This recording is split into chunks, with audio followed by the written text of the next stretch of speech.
అందరికీ అందుబాటు బడ్జెట్లో premium plots vision infra developers. వివరాలకు కాల్ చేయండి. Back to dream media. ఈ రోజు మనతో ఉన్నారు విశ్వేశ్వర రెడ్డి గారు. ముఖ్యంగా యుఎస్ లో ఉన్న సిచ్యువేషన్స్ గురించి, అక్కడ అప్డేట్స్ గురించి ఒకసారి సార్ అడిగి తెలుసుకుందాం. సార్ అందరికి సుపరిచితులే, సో అక్కడ విషయాలు ఒకసారి తెలుసుకుందాం. నమస్కారం విశ్వేశ్వర రెడ్డి గారు. నమస్కారం సార్. లేటెస్ట్ అమెరికన్ అప్డేట్స్ చూసుకున్నట్లయితే ఫస్ట్ థింగ్, ఎవరైతే డిపెండబుల్ వీసా మీద అక్కడ ఉంటూ ఉంటారో, ఎవరైతే గ్రీన్ కార్డ్స్ మీద వెళ్ళి అక్కడ ఉన్న వాళ్ళు, స్పౌస్ అయి ఉండొచ్చు, పేరెంట్స్ అయి ఉండొచ్చు, వాళ్ళు ఎయిర్పోర్ట్స్ లో ఉన్న టైంలో, సెలవులకి ఇక్కడ నుంచి వచ్చి అక్కడికి వెళ్తున్న టైంలో అయి ఉండొచ్చు, వాళ్ళ పాస్పోర్ట్స్ చేతికి ఇచ్చేయమని అక్కడ అధికారులు చెప్తున్నట్టు కొన్ని వార్తలు వస్తున్నాయి. Is it true? ఒకవేళ నిజంగా అక్కడ ఇలా ఇమ్మని అడిగినట్లయితే ఎయిర్పోర్ట్ లో ఏం చేయాలంటారు? ఎక్కడ ఎయిర్పోర్ట్ అంటున్నారు? హైదరాబాద్ ఎయిర్పోర్ట్, అమెరికన్ ఎయిర్పోర్ట్ అంటారు? అమెరికన్ ఎయిర్పోర్ట్ లో తిరిగి వెళ్ళినప్పుడు.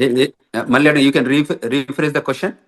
సో ఎవరైతే డిపెండబుల్ వీసా మీద అమెరికాలో ఉంటున్నారో, గ్రీన్ కార్డ్ హోల్డర్, వాళ్ళ స్పౌస్ అయి ఉండొచ్చు, అంటే వాళ్ళ భార్య అయి ఉండొచ్చు, అంటే వాళ్ళ పేరెంట్స్ అయి ఉండొచ్చు, వాళ్ళు ఇండియాకి సెలవుల కోసం వస్తున్నా, వేరే వర్క్ మీద వస్తున్నా సరే, వాళ్ళు అక్కడ ఫ్లైట్ ఎక్కే ముందు, అక్కడ ఎయిర్పోర్ట్ లోకి ఎంటర్ అయినప్పుడు వాళ్ళ పాస్పోర్ట్స్ తీసుకొని వాళ్ళని హోల్డ్ లో పెట్టడం, వాళ్ళకి కొన్ని ఆంక్షలు విధించడం జరుగుతున్నాయి అని చెప్పేసి వార్తలు వస్తున్నాయి. Is it true? లేదు లేదు, కరెక్ట్ కాదు. అంటే రిటర్న్ లో ఇండియాకి వస్తున్నప్పుడు కదా ఇది. ఇండియాకి వచ్చేటప్పుడు ఏం అడగరు. ఇండియాకి వచ్చేటప్పుడు అది బికాజ్ అది హోమ్ కంట్రీ డిపార్చర్ కిందకి వస్తుంది. సో ఇండియన్ పాస్పోర్ట్ హోల్డర్స్ ఇండియాకి వెళ్ళాలనుకున్నప్పుడు ఎప్పుడైనా వెళ్ళొచ్చు. అక్కడ అమెరికాకి జీరో ఆబ్జెక్షన్ ఉంటుంది. అప్పుడు ఇండియా లోపలికి రావటప్పుడు ఇండియా వెరిఫై చేసుకుంటుంది వీళ్ళకి ప్రాపర్ పాస్పోర్ట్ ఉందా లేదా, వీళ్ళకి ప్రాపర్ ఇండియాకి వచ్చే ఎలిజిబిలిటీ డాక్యుమెంట్స్ ఉన్నాయి. అంటే ఎప్పుడైనా ఇమిగ్రేషన్ లాలో ఎలా ఉంటుందంటే, ఎవరు ఏ కంట్రీకి వెళ్తున్నారో ఆ కంట్రీ డాక్యుమెంట్స్ చూస్తారు తప్ప హోమ్ కంట్రీకి, అంటే where we born, birth place లో ఉన్న మనకి ఏదైతే పాస్పోర్ట్ ఉంటుందో వాళ్ళు ఎప్పుడు కూడా హోమ్ కంట్రీ వెరిఫికేషన్ ఉండదు. ఓకే. ఇన్ కేస్ ఇండియా నుంచి అమెరికా వస్తున్నప్పుడు, అమెరికాలో అక్కడ దిగుతారు కదా, అప్పుడు పరిస్థితి ఏంటి? అప్పుడు ఏంటంటే, అప్పుడు అమెరికా అంటే అసలు యాక్చువల్ గా ఇండియాలో హైదరాబాద్ లోనే ఎయిర్పోర్ట్ లో మనం టికెట్ తీసుకునే ముందు ఏం చేస్తుంటారంటే, వాళ్ళు టిపికల్ గా మనకి ఎందుకు వెళ్తున్నారు అడుగుతారు. అంటే నేను వర్క్ చేస్తున్నాను అనుకోండి, వర్క్ వీసా చూపించమంటారు. నేను ఆమె పర్మనెంట్ రెసిడెంట్ అంటే గ్రీన్ కార్డ్ చూపించమంటారు. ఆమె సిటిజన్ అంటే వాళ్ళు యుఎస్ పాస్పోర్ట్ అడుగుతారు. అంటే టిపికల్ గా మనకి బోర్డింగ్ పాస్ ఇచ్చే ముందే ఈ 3 వెరిఫికేషన్ చేసుకుంటారు వాళ్ళు. అంటే whether you are rightfully you are going to that foreign land అని వెరిఫై చేసుకున్నాకే మనకు బోర్డింగ్ పాస్లు ఇస్తారు. Otherwise they don't issue the boarding passes. అంటే ఇక్కడ ఇంకొక విషయం నేను అబ్జర్వ్ చేసింది అంటే, నేను అక్కడ వచ్చిన వార్తలు చదివినప్పుడు కొన్ని వెబ్సైట్స్ లో అవి, వాళ్ళ భర్త కి ఎంతకాలంగా వాళ్ళు దూరంగా ఉన్నారు, ఇమీడియట్ గా పెళ్లి అయితే ఎంతకాలం దూరం ఉన్నారు, వాళ్ళ మధ్యలో బాండింగ్ ఎలా ఉంది, ఇవి కూడా చెక్ చేస్తున్నారు అని, అవి గాసిప్స్ కింద చూడాలి లేదా ఇందులో కూడా నిజంగా ఉంది? అంటే ఇందులో 2 types of we can look at it. అంటే కేస్ టు కేస్ వ్యారీ అవుతుంది. వాళ్ళ దగ్గర ఏంటంటే, ఎప్పుడైతే పోర్ట్ ఆఫ్ ఎంట్రీలో మన దగ్గర బోర్డింగ్ పాస్ తీసుకున్నాక వాళ్ళకి ఏం చేస్తారంటే, మన ఇమిగ్రేషన్ అయ్యాక మన ఫ్లైట్ అంటే ఏ రూపకంగా వస్తుంది అమెరికాకి అనేది, whether it's coming from Dubai, Qatar, what ever country, London ఎక్కడి నుంచి వస్తుందో, వచ్చే ముందు ఏం చేస్తారంటే, వన్స్ ద పొజిషన్ క్లోజ్డ్ అయిన తర్వాత ఈ డేటా అంతా యుఎస్ పంపిస్తారు. యుఎస్ పంపించాక ఆ డేటా అంతా వాళ్ళకి బ్యాక్గ్రౌండ్ చెక్ ఎఫ్బిఐకి వెళ్ళిపోయి మళ్ళీ వీళ్ళ దగ్గరకు వస్తుంది, ఏది సిబిపి ఆఫీస్కి వస్తుంది. వచ్చిన దగ్గర వెరిఫై చేసుకుంటారు వీళ్ళు ఎక్కడి నుంచి వస్తున్నారు, వీళ్ళ బ్యాక్గ్రౌండ్ ఏంటి, వీళ్ళది ఎనీ ఇష్యూస్ ఉన్నాయా, అంటే ఇమిగ్రేషన్ ఇష్యూస్ ఉన్నాయా. In case if there is an immigration issues, వాళ్ళు ఏం చేస్తారంటే పిలిచి అక్కడ పోర్ట్ ఆఫ్ ఎంట్రీలోనే జనరల్ ఇన్స్పెక్షన్ చేయొచ్చు, రిగరస్ ఇన్స్పెక్షన్ చేయొచ్చు, సెకండరీ ఇన్స్పెక్షన్ చేయొచ్చు. సో ఈ 3 టైప్స్ ఆఫ్ ఇన్స్పెక్షన్ జరుగుతాయి. జనరల్ ఇన్స్పెక్షన్ అంటే వాళ్ళకి తెలిసిపోతుంది, అంటే గ్రీన్, ఎల్లో, రెడ్ ఛానల్ లాగా మనం ఇక్కడ పోర్ట్ ఆఫ్ ఎంట్రీలో ఉంటాయి చూడండి, అట్లా కస్టమ్స్ లలో green, red, yellow channel type. ఇది కూడా టిపికల్ గా ఎలా ఉంటుందంటే, వాళ్ళకి if they have background, very good background ఉంటే లోపలికి స్మూత్ గానే అడుగుతారు, కపుల్ ఆఫ్ క్వశ్చన్స్ అడిగి రాణిస్తారు. లేదు ఇంకా వాళ్ళకి డౌట్ ఉంటే ఒక 10 క్వశ్చన్స్ అడుగుతారు. ఇంకా బాగా డౌట్ ఉంటే ఏం చేస్తారంటే, వాళ్ళ ఫోల్డర్, ప్యాకెట్, పాస్పోర్ట్ అన్ని తీసుకొని సెకండరీ ఇన్స్పెక్షన్ అని ఒక పక్క రూమ్ తీసుకెళ్తారు. అక్కడ తీసుకెళ్లి ఒక 4-5 అవర్స్ కూర్చోబెట్టి ఆ 4-5 అవర్స్ లోపల ఏం చేస్తారంటే, వాళ్ళ పాస్పోర్టు, వాళ్ళ ఫోను, వాళ్ళ కంప్యూటరు, వాళ్ళ అన్ని తీసుకొని కూర్చోబెట్టి ఈ 4-5 అవర్స్ లోపల, అంటే వాట్ ఎవర్ ద స్టిపులేటెడ్ టైంలో వీళ్ళు ఏం చేస్తారంటే వాళ్ళ బ్యాక్గ్రౌండ్ చెక్ చేస్తారు. కంట్రీలో ఎప్పటి నుంచి వచ్చారు, ఎప్పుడు ఉన్నారు, ఇది మొదటిసారి వచ్చిందా, లేకపోతే ఎన్నిసార్లు ఉన్న దానిలో ఇప్పుడు H1B మీద ఉంటే ఎవరు ఏ ఎంప్లాయర్ దగ్గర పనిచేస్తున్నాడు, ఎంప్లాయర్ దగ్గర అసలు జాబ్ ఉందా లేదా, అంటే టిపికల్ గా దే వెరిఫై ఎవ్రీథింగ్. ఒకవేళ ప్రయర్లీ ఏదైనా ఉంటే, ఈయనకి ఏదైనా స్పీడింగ్ టికెట్లు ఉన్నాయా, లేకపోతే ఇంకేదైనా క్రిమినల్ రికార్డ్ ఉందా, you know what I'm talking, and everything they will verify. అక్కడ ఏదైనా వయలేషన్స్ ఉన్నాయని గమనిస్తే ఆ సెకండరీ ఇన్స్పెక్షన్ లో గుర్తుపడితే ఏం చేస్తారంటే వాళ్ళని మళ్ళీ ఇంటర్వ్యూ ప్రాసెస్ లో తీసుకెళ్తారు. తీసుకెళ్లి ఆ ఇంటర్వ్యూలో ఒకవేళ వాళ్ళు వయలేట్ చేసిన ఏమైనా ఉంటే ప్రజెంట్ చేస్తారు. దీస్ ఆర్ ద సిచ్యువేషన్స్ ఉన్నాయి, వాట్ యూ థింక్ అంటే వాళ్ళు మనం అగ్రి అయ్యాం అనుకోని, అగ్రి అయితే వాళ్ళ వీసా క్యాన్సిల్ చేసేసి మళ్ళీ అక్కడ నుండి డిపోర్ట్ చేస్తారు. అంటే ఇప్పుడు ఫర్ ఎగ్జాంపుల్ జనరల్ గా అమెరికా పెళ్ళికొడుకు అంటే ఎక్కువ మంది ఇంపార్టెన్స్ ఇస్తూ ఉంటారు. ఆ రకంగా ఎప్పుడైనా వాళ్ళ అమ్మాయిని తిరిగి అక్కడ పంపినప్పుడు డిపెండబుల్ వీసా మీద అమ్మాయి వెళ్తుంది కాబట్టి కరెక్ట్, H4 వీసా అమ్మాయిని, మీద వస్తారు. కానీ ఆ అమ్మాయి బాగా చదువుకున్న అమ్మాయి అనుకోవచ్చు, ఎంటెక్ పర్సన్ అయి ఉండొచ్చు. ఇన్ కేస్ ఆవిడ నేను ఇక్కడ కూడా జాబ్ చేస్తాను ఏమన్నా పొరపాటు అక్కడ రివీల్ చేసి ఉంటే అప్పుడు సిచ్యువేషన్ ఎలా ఉంటుంది? ఆ పాసిబిలిటీ, అదే ఆ ఇంటర్వ్యూయింగ్ ప్రాసెస్ అని ఇంత ముందు చెప్పాను కదా. So Hmm. యూజువల్ గా మనం ఏం చేస్తామో H4 మీద ఉంటే తక్కువ క్వశ్చన్స్ అడుగుతారు, ఎందుకంటే they are not primary. In case వాళ్ళకి బాగా డౌట్ వస్తే వాళ్ళు అడగొచ్చు. అడిగితే ఆ పొటెన్షియల్ థింకింగ్ ఉంటే అప్పుడు ఆలోచిస్తారు, కానీ మెజారిటీ 98% పెద్ద ఇష్యూస్ ఏమి ఉండవు దానికి. ఎందుకంటే H1 వాళ్ళని బాగా వెరిఫై చేస్తారు, గ్రిల్ చేస్తారు, make sure that they have a job or not అని వెరిఫై చేసుకుంటారు. అంటే H1 వాళ్ళు ఎలాంటి జాగ్రత్తలు తీసుకోవాలంటారు అక్కడ ఇంటర్వ్యూ కానీ అక్కడ క్వశ్చన్ చేసినప్పుడు? తప్పకుండా వాళ్ళు H1B హోల్డర్ అసలు ఫస్ట్ ఆఫ్ ఆల్ మేము ఇండియాకి వెళ్ళొద్దనే సజెషన్ చేస్తున్నాం ఈ టైంలో పర్టికులర్ గా. ఇన్ కేసు వాళ్ళు ఇండియాకి వెళ్ళాల్సి వచ్చి ఎమర్జెన్సీ సిచ్యువేషన్ వెళ్ళాల్సి వస్తే వచ్చే ముందు మీరు ఏదైతే ఎంప్లాయర్ దగ్గర పని చేయబోతున్నారో ఆ ఎంప్లాయర్ దగ్గర నుంచి ఒక క్లయింట్ లెటర్ కానీ, మీ ఎంప్లాయ్మెంట్ లెటర్ కానీ, మోస్ట్ రీసెంట్ పే స్టెప్స్ కానీ, లాస్ట్ W2s కానివ్వండి, ఇవి మీరు ఒక ఫోల్డర్ లో పెట్టుకోండి. వాళ్ళు వచ్చి అడిగినప్పుడు మీరు ఫేర్ గా చూపించేటట్టు, అంటే పాస్ట్ 2-3 ఏళ్ల నుంచి ఆ కంపెనీతో పనిచేసి ఉంటే వాళ్ళ కంపెనీ W2s కానివ్వండి, మోస్ట్ రీసెంట్ గా మనం ఇయర్ లో పే స్టబ్స్ ఉంటాయి, ఎవ్రీ మంత్ కానీ 15 days కానీ పే స్టబ్స్ ఉంటాయి, అవి హోల్డ్ చేయడం కానీ, తర్వాత ట్యాక్స్ రిటర్న్స్ కానీ ఏవైతే ఉంటాయో అది కూడా, తర్వాత ఏదైతే క్లయింట్ లొకేషన్ లో పనిచేస్తున్నారో వాళ్ళ బ్యాడ్జ్ ఉంటుంది, ఆ కంపెనీ బ్యాడ్జ్ ఉంటుంది కదా, ఆ బ్యాడ్జింగ్ కూడా పెట్టుకొని ఉంటే జాగ్రత్తలు ఉంటే వాళ్ళు ఏ క్వశ్చన్స్ అడిగినా మనం 1 by 1 మనం ప్రజెంట్ చేయగలిగితే ఏమవుతుంది అంటే వాళ్ళకి కూడా కాన్ఫిడెన్స్ వస్తుంది. దిస్ గైజ్ వర్క్ ప్లేస్ లో ఉంది, ఈయనకి పర్మనెంట్ ఎంప్లాయ్మెంట్ ఉంది అక్కడ, సో అంచేత మనం ఆయనని వెల్కమ్ చెప్పాలి అన్నట్టు ఉంటుంది. వాళ్ళు వెరిఫై చేసుకొని అవన్నీ వ్యాలిడ్ ఉంటే తప్పకుండా వాళ్ళు వెల్కమ్ చెప్తారు, అండ్ విత్ గుడ్ మూమెంట్స్ తో వెల్కమ్ చెప్తారు. అండ్ సార్ ఎలాంటి సినారియోలో అయినా ఇన్ కేస్ అక్కడ ఆఫీసర్స్ అంటే ఇక్కడ పర్సన్ ని పాస్పోర్ట్ హ్యాండ్ ఓవర్ చేయమనే సిచ్యువేషన్ వస్తుందంటారా? ఎలాంటి సిచ్యువేషన్ లో రావచ్చు వస్తే? ఇప్పుడు సెకండరీ ఇన్స్పెక్షన్కి వెళ్ళినప్పుడు మనం తప్పకుండా పాస్పోర్ట్ హ్యాండ్ ఓవర్ చేయాల్సి వస్తుంది. ఓకే.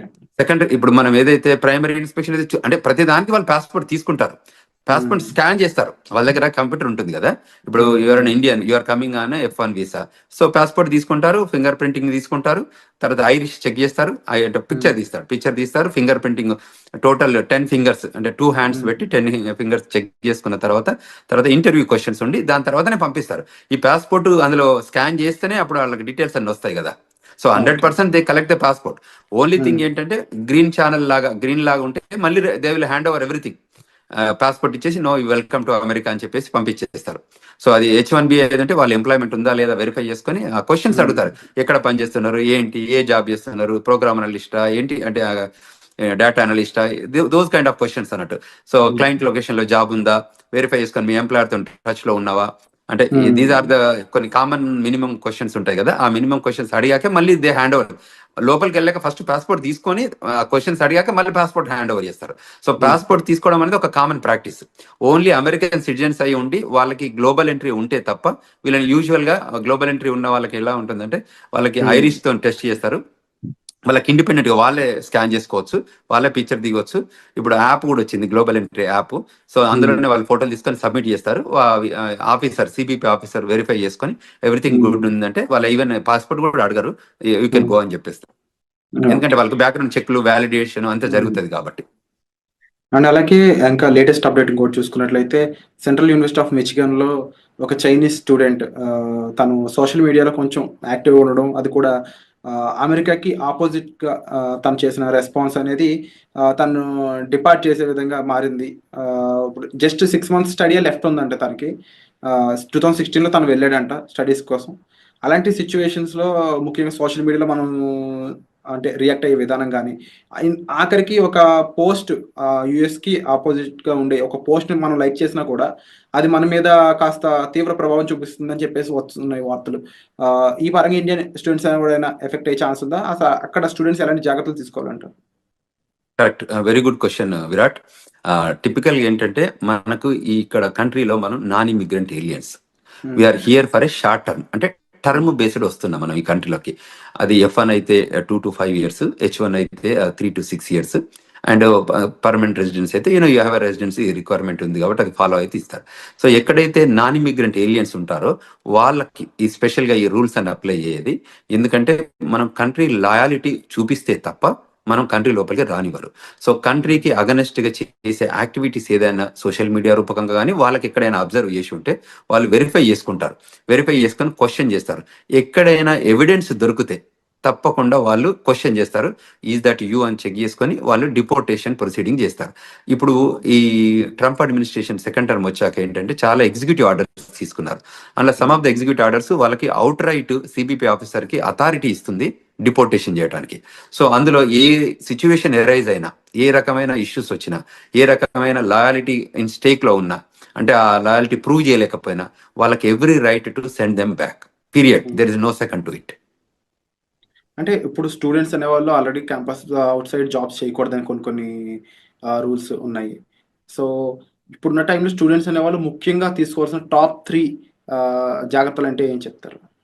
అంటే టిపికల్గా వీళ్ళు ఏం చేయొచ్చు అంటే ఏదైతే స్టూడెంట్గా మనం ఫోకస్గా ఏదైతే ఎడ్యుకేషన్ కోసం మనం వచ్చామో దాని మీదనే స్ట్రిక్ట్ ఉండి ఆ లైన్లోనే మనం పనిచేసుకోగలిగితే ఏ ఇష్యూ లేదండి.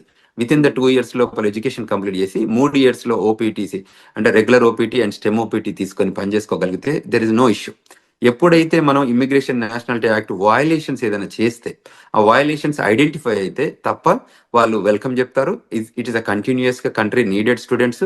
అందువల్ల ఎప్పుడు కూడా వాళ్ళని అంటే డిపోర్ట్ చేయడం అనేది ప్రైమరీ ఏం పెట్టుకోరు. టిపికల్గా ఏంటంటే వాళ్ళు రావాలి, కష్టపడి చదువుకోవాలి, కంట్రీకి వాళ్ళ కాంట్రిబ్యూషన్ కావాలనే కోరుకుంటుంది అమెరికా. సో అందులో ఎమినెన్సీ ఎఫెక్టివ్గా స్కిల్ ఉన్న వాళ్ళందరినీ కూడా కంట్రీ ఎప్పుడు లూజ్ చేసుకోదు. ఎప్పుడైనా స్కిల్ లేబర్ కానివ్వండి, స్కిల్ నాలెడ్జ్ ఉన్న వాళ్ళు కానివ్వండి, ఎడ్యుకేషన్లో కానీ ఎంప్లాయ్మెంట్ కానీ ఎక్స్ట్రాడినరీ ఎబిలిటీ మనం పెర్ఫామ్ చేస్తే అమెరికా ఎప్పుడు కూడా వెళ్ళగొట్టదు.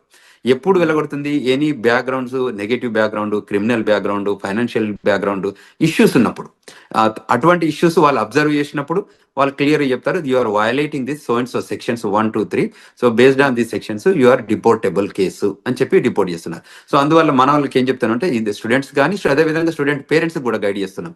ఎందుకంటే ఇప్పుడున్న కరెంట్ జనరేషన్లో, కరెంట్ సిచ్యువేషన్లో, జనరేషన్ మీన్స్ ఏంటంటే ఇది డిజిటల్ ఏజ్ జనరేషన్. అంతకుముందు ఏంది first generation, second generation type, ఇప్పుడు డిజిటల్ ఏజ్ జనరేషన్ వచ్చింది. సో మీరు ఏది చేసినా అక్కడ ట్రాక్ అవుతుంది. సో మనం అందులో తప్పించుకోవడానికి ఛాన్స్ లేదు. కాబట్టి మనం ముందే జాగ్రత్త పడి మిస్టేక్స్ చేయకుండా ప్రాపర్ గైడెన్స్ తీసుకొని, ఇప్పుడు మాలాగా సీనియర్స్ ఉన్న వాళ్ళు కాకుండా ఇక్కడ ఏదైనా ఇమిగ్రేషన్ లా ఫర్మ్స్ ఉన్నా కూడా రైట్ఫుల్ గైడెన్స్ తీసుకొని వాళ్ళు చేసే ప్రతి యాక్షన్లో కూడా బిఫోర్ దే యాక్ట్ ఈ గైడెన్స్ తీసుకొని ముందుకెళ్ళగలిగితే that is the best option to do. ఇంకేదన్నా వాళ్ళకి గైడెన్స్ కావాలన్నా ఈ రూపకంగా మన వీడియోస్ చూడడం రూపకంగా ఐ డ్రీమ్స్లో ఈ రకరకాల వీడియోస్ మనం ప్రొడ్యూస్ చేస్తున్నాం కదా, వాటిలలో చూసి వెరిఫికేషన్ చేసుకొని ఇంకేదైనా క్వశ్చన్స్ ఉంటే they can approach us. We're here to help them students, we're here to help them skilled labour H1B వాళ్ళు కానీ, ఈవెన్ గ్రీన్ కార్డ్ హోల్డర్స్ కానీ సెవరల్ కన్ఫ్యూజన్స్ వస్తున్నాయి. ఎందుకంటే ఎవ్రీడే ఒక ఎగ్జిక్యూటివ్ ఆర్డర్ లాగా ఇమిగ్రేషన్ లా వస్తున్నాయి కాబట్టి వాళ్ళకి ఆ గైడెన్స్ కావాలి. సో ఆ గైడెన్స్ తీసుకొని వాళ్ళు యాక్ట్ చేయగలిగితే వాళ్ళు సేఫర్ హ్యాండ్స్లో ఉంటారు అనేది మనం ఇక్కడ తీసుకోవాల్సిన జాగ్రత్తలు తీసుకోవాలి. అలాగే విశ్వేశ్వర్ గారు, ముఖ్యంగా H1B వీసాకు సంబంధించి చాలా చేంజెస్ రాబోతున్నాయి. ఎలిజిబిలిటీ క్రైటీరియాలో కూడా చేంజెస్ రాబోతున్నాయని తెలుస్తూ ఉంది. ఇన్కేస్ చేంజెస్ అనేవి చేసినట్లయితే ఎలాంటి విషయాల్లో చేంజెస్ చేసే అవకాశం అనేది ఉంటుందంటారు? అంటే there are number of things. America ఏం చేస్తుందంటే every time they will revive and define new things. అంటే ప్రయర్గా జరుగుతున్న ఇష్యూస్ కానీ అడ్రస్ చేసుకుంటూ వాళ్ళకి ఎవ్రీ మంత్ ఒక మీటింగ్ జరుపుకుంటారు. ఆ మంత్ మీటింగ్లో అనాలిసిస్ చేస్తారు. ఏదైనా ఇష్యూస్ ఉన్నాయా, కన్సర్న్స్ ఉన్నాయా, ఏమన్నా మన కంట్రీ ఇంపాక్ట్ ఏదైనా అవుతుందా, దీనివల్ల బెనిఫిట్ అవుందా ఈ ప్రోగ్రామ్ని ఏమైనా చేంజ్ చేయాలా, అంటే ఇది డిపార్ట్మెంట్ ఆఫ్ లేబర్ ప్రోగ్రామే కానివ్వండి, ఇది డిపార్ట్మెంట్ ఆఫ్ స్టేట్ ప్రోగ్రామ్ కానివ్వండి, ఇది USCIS ప్రోగ్రామ్ కానీ ఏ ప్రోగ్రామ్స్ అయినా కూడా వాళ్ళు డిఫైన్ చేసుకుంటారు. అది ఎడ్యుకేషన్, డిపార్ట్మెంట్ ఆఫ్ ఎడ్యుకేషన్ అంటే గవర్నమెంట్లో ఏ ప్రోగ్రామ్ ఉన్నా కూడా ఆ ప్రోగ్రామ్ మీద అనాలిసిస్ చేసుకుంటారు. ఇది కంట్రీ ఇంట్రెస్ట్లో పనిచేస్తుందా, కంట్రీకి ఏమైనా బెనిఫిట్ అవుతుందా, how we can define, redefine and the best process and best possible opportunity to grow this country అని చూస్తారు. అందులో ఏమన్నా మనకి కన్సర్న్స్ ఉన్నాయనుకుంటే వాటిని కరెక్ట్ చేస్తారు. ఆ కన్సర్న్ కరెక్ట్ చేసే ప్రాసెస్లోనే వాళ్ళు ఈ చేంజెస్ తీసుకొస్తారు. అందులో ఇప్పుడు ఎంప్లాయ్మెంట్ ఇష్యూస్ ఉన్నాయనుకోండి, ఆ ఎంప్లాయ్మెంట్ దానిలో చేంజ్ చేస్తారు, ఓపీటీలో చేంజ్ చేస్తారు. ఒకప్పుడు వాళ్ళకి లేని ఓపీటీలో ఓపీటీ క్రియేట్ చేశారు, ఓపీటీ తర్వాత 36 months ఇచ్చారు. సో అమెరికా ఇప్పుడు ఏంటంటే వాళ్ళకి స్కిల్డ్ లేబర్ కావాలి. అంటే నాలెడ్జబుల్ పీపుల్ కావాలి, who can make and break the greatest technology evolution లో చేయగలిగే పీపుల్ ఉంటే వాళ్ళని తీసుకొని ముందుకు ప్రొడ్యూస్ చేసుకొని ఆ కంట్రీ బెనిఫిట్ లో పనిచేపించుకుంటారు. కాబట్టి ఆ లైన్ లో ఉన్న వాళ్ళకి ఏ మాత్రం ఇష్యూ లేదు, ఆ లైన్ లో పనిచేసేటట్టు మన వాళ్ళు ఉండాలి. అండ్ యూజువల్ గా ఇండియన్ పీపుల్ టెండెన్సీ ఏంటంటే they are gem of the gems in education, STEM, science and technology, engineering, mathematics లో మనంత గొప్పగా ప్రపంచంలో ఎక్కడ ఉండరు. సో ఆ స్కిల్ ని మనం ప్రాపర్ గా ఎగ్జిబిట్ చేయగలిగితే, ఆఫీసర్ ముందు కానివ్వండి, ఇంటర్వ్యూవర్ ముందు కానివ్వండి, గవర్నమెంట్ ముందు కానీ చేయగలిగితే మనకు ఇట్స్ రెడ్ కార్పెట్ వెల్కమ్ ఉంటుంది. అది గుర్తించితే మనం తప్పకుండా ముందుకు ఎదగడానికి ఆస్కారం ఉంటుంది. Wonderful sir. And episode close చేసే ముందు ఒక మాట స్టూడెంట్స్ కానీ లేకపోతే అక్కడ ఎంప్లాయీస్ కానీ డిపెండబుల్ వీసా మీద ఉన్న వాళ్ళకి ఓవరాల్గా వీరందరికీ మీరు చెప్పే మాట ఏంటి? ఏదైనా ఇప్పుడున్న కొత్త ట్రెండ్స్ మనకి ఎవ్రీ టైం జరుగుతున్నాయి కాబట్టి ఏంటంటే న్యూ ఎగ్జిక్యూటివ్ ఆర్డర్స్ వస్తున్నాయి కాబట్టి, ఇప్పటికే వచ్చినాయి కాకుండా ఫ్యూచర్ కూడా రాబోతున్నాయి కాబట్టి, సో మీరు వెల్ ఇన్ఫార్మ్డ్గా ఉండాలి, అందరితో కనెక్ట్ ఉండాలి. సో మనకు తెలిసిందే కరెక్ట్ అని అనుకోవద్దు. సో తప్పకుండా you take good guidance from non profit organisations కానీ మమ్మల్ని అప్రోచ్ అయితే మేము వీఆర్ దేర్. మేము చెప్తున్నాం గ్లోబల్ తెలంగాణ ద్వారా కూడా వాళ్ళకి ఈమెయిల్ రూపకంగా కానీ ఫోన్ రూపకంగా కానీ మేము ఫోన్ నెంబర్స్ కూడా ఇచ్చాము. సో అమెరికాలో ఉన్నాం కాబట్టి అదేవిధంగా మనకి ఏదైనా law firm, immigration law firm guidance కానివ్వండి, సజెషన్స్ కానివ్వండి తీసుకోవాలి. ఇవాళ మేము yesterday organised global Telangana association ద్వారా ఒక సెమినార్ ఆర్గనైజ్ చేశాము, వెబినార్ ఆర్గనైజ్ చేశాము. బ్రహ్మాండంగా ఒక 1000 మంది జాయిన్ అయ్యారు. 1000 మంది స్టూడెంట్స్ రూపకంగా ఇమిగ్రేషన్ రిక్వైర్మెంట్ ఏమున్నా కూడా ఇప్పుడు కరెంట్ లో జరుగుతున్న ఇమిగ్రేషన్ ట్రెండ్స్ పైన ఏవేవైతే ఇష్యూస్ ఉన్నాయో వాటిపైన మేము ఆర్గనైజ్డ్ విత్ సీనియర్ ఇమిగ్రేషన్ అటార్నీతోని కాన్ఫరెన్స్ కాల్ ఆర్గనైజ్ చేస్తే there are number of peoples join అయ్యారు. వాళ్ళ క్వశ్చన్స్ ఒక 2.5 గంటల కాన్ఫరెన్స్ కాల్ జరిగింది. అంటే అంతసేపు క్వశ్చన్స్ అడిగారు వాళ్ళంతా. So it is very informable. అట్లా ముందుకు వచ్చి తెలుసుకోగలిగితే that is the greatest thing. So మేము అదే చెప్తున్నాం. అది F1 కానివ్వండి, H1 కానివ్వండి, గ్రీన్ కార్డ్ హోల్డర్స్ కానివ్వండి, ఈవెన్ సిటిజన్స్ కానివ్వండి, ఈ కంట్రీ రిక్వైర్మెంట్స్ ఏమున్నాయి, ఇప్పుడు సిటిజన్షిప్ అయినా కూడా గ్రీన్ కార్డ్ అయినా కూడా మనం ఈ AR11 అప్డేట్ చేస్తున్నామా, మనం F1 H1 వాళ్ళు కూడా AR11 అంటే స్టేటస్ మనకి అడ్రస్ అప్డేట్ చేస్తున్నామా, లేకపోతే రిజిస్ట్రేషన్ రిక్వైర్మెంట్స్ అప్డేట్ చేస్తున్నామా. మనం ఈ కంట్రీలోకి వచ్చాం కాబట్టి మనం ఈ కంట్రీ నామ్స్ అంటే లా ఆఫ్ ద ల్యాండ్ ఎలా ఇమిగ్రేషన్స్ ఉన్నాయో, ఇమిగ్రేషన్ నేషనల్ యాక్ట్ రూల్స్ ఏది ఉన్నాయో మనకు తెలిస్తే ఫాలో అయిదాం, తెలియకపోతే తెలుసుకొని ఫాలో అయిదాం. Bottom line we need to follow the rules. So if you follow the rules there is no issue. This country is the best country to live and this the best country to welcoming. And the country people కూడా చాలా బాగుంటారు. మనం కూడా grow కావడానికి opportunity ఉంటుంది. మన పిల్లలకు కూడా చాలా కంఫర్టబుల్గా సెటిల్ అవుతారు. సో అక్కడ ఉన్న చదువుకున్న స్టూడెంట్స్ అయి ఉండొచ్చు, వర్క్ చేసే వాళ్ళు అయి ఉండొచ్చు, ఎవరు కూడా ఇన్సెక్యూరిటీస్ ఏం పెట్టుకోకుండా ప్రాపర్గా ప్రొఫెషనల్స్ని కలిసి మీ డౌట్స్ అనేవి సాల్వ్ చేసుకోగలిగినట్లయితే మీరు ఒక సేఫ్ అండ్ సెక్యూర్ లైఫ్ అక్కడ లీవ్ చేయొచ్చండి. దాంతోపాటుగా అంతగా మిమ్మల్ని ఇబ్బంది పెట్టే విషయం వస్తే మాత్రం తప్పకుండా ఇమీడియట్లీ మీరు ఒక ప్రొఫెషనల్ కానీ, ఎంబసీ సైడ్ పీపుల్ని కానీ, లేకపోతే అక్కడ లా ఫీమ్ సంబంధించిన పర్సన్స్ అయి ఉండొచ్చు, లేకపోతే మన విశ్వేశ్వరరావు గారు లాంటి ప్రొఫెషనల్స్ మీరు కలిసినట్లయితే కాస్త జాగ్రత్తలతో పాటుగా మీకు కాస్త గైడెన్స్ ఇచ్చే ఛాన్సెస్ అనేవి దొరుకుతాయి. సో తప్పకుండా మీరు తీసుకునే ఇనిషియేషన్స్ అనేవి చాలా గ్రేట్ విశ్వేశ్వర్ గారు. తప్పకుండా మీరు కండక్ట్ చేసే వెబినార్స్ అయి ఉండొచ్చు, లేకపోతే ఇలా ఇంటర్వ్యూస్ రూపంలో అయి ఉండొచ్చు, చాలా ఇన్ఫర్మేషన్ని చాలా మందికి అందిస్తూ ఉన్నారు. So we're thankful and thank you so much for great information. మరిన్ని అప్డేట్స్ పై త్వరలోనే మరొక ఇంటర్వ్యూతో మీ ముందుకు వస్తాం. Thank you so much.